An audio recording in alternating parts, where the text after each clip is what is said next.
పాయకరావుపేట నియోజకవర్గంలో 50,000 ఉద్యోగుల కల్పనేత లక్ష్యంగా ముందుకు వెళ్తున్నామని హోంమంత్రి వంగలపూడి అనిత అన్నారు.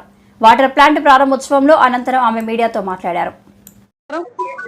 ఈరోజు ఉగాది ఉత్సవాల్లో భాగంగా నియోజకవర్గాల్లోని మాక్సిమం ఎక్కడ డెవలపింగ్ యాక్టివిటీస్ ఉన్నాయో అవన్నీ కూడా ఓపెన్ చేసుకునే కార్యక్రమానికి రాష్ట్ర ప్రభుత్వం శ్రీకారం చుట్టింది. గౌరవ సీఎం గారు చంద్రబాబు నాయుడు గారి ఆధ్వర్యంలో, అదేవిధంగా మన నారా లోకేష్ గారి ఆధ్వర్యంలో, ముఖ్యంగా పవన్ కళ్యాణ్ గారి సారథ్యంలో ఈ రోజు గ్రామాలకి ఒక వెలుగు వచ్చిందని చెప్పాలి.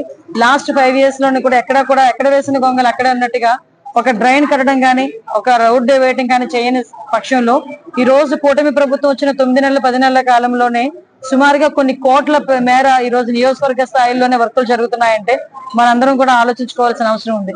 ఈ రోజు చాలా మట్టుకు ఈ రోజు అరట్లకోట గ్రామంలో దగ్గర 40 లక్షల రోడ్లు, అదేవిధంగా ఈ రోజు పాయకరావుపేట మండలంలో పాయకరావుపేట టౌన్ లోని దగ్గర 40 లక్షల రోడ్లు ఇవన్నీ కూడా వేస్తున్నాం. ఇంకా చాలా రోడ్లు కంప్లీట్ చేయాల్సిన అవసరం కూడా ఉంది. వీటితో పాటు లింగాల కాలనీలోని కూడా ఒక డ్రైన్ కే దగ్గర ₹1 కోటి ఈ రోజు వెచ్చించే పరిస్థితి కూడా కనిపిస్తా ఉంది. ఈ రోజు అభివృద్ధి సంక్షేమం 2 ధ్యేయంగా పనిచేస్తున్నాం.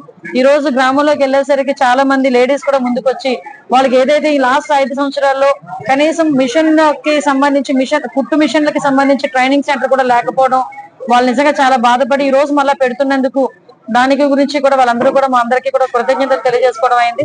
అంతేకాకుండా ఎలక్షన్ క్యాన్వాసింగ్ లో భాగంగా ముఖ్యంగా పాయకరావుపేట నియోజకవర్గంలో 20,000 ఉద్యోగాలు నేను టార్గెట్ గా పెట్టుకున్నా.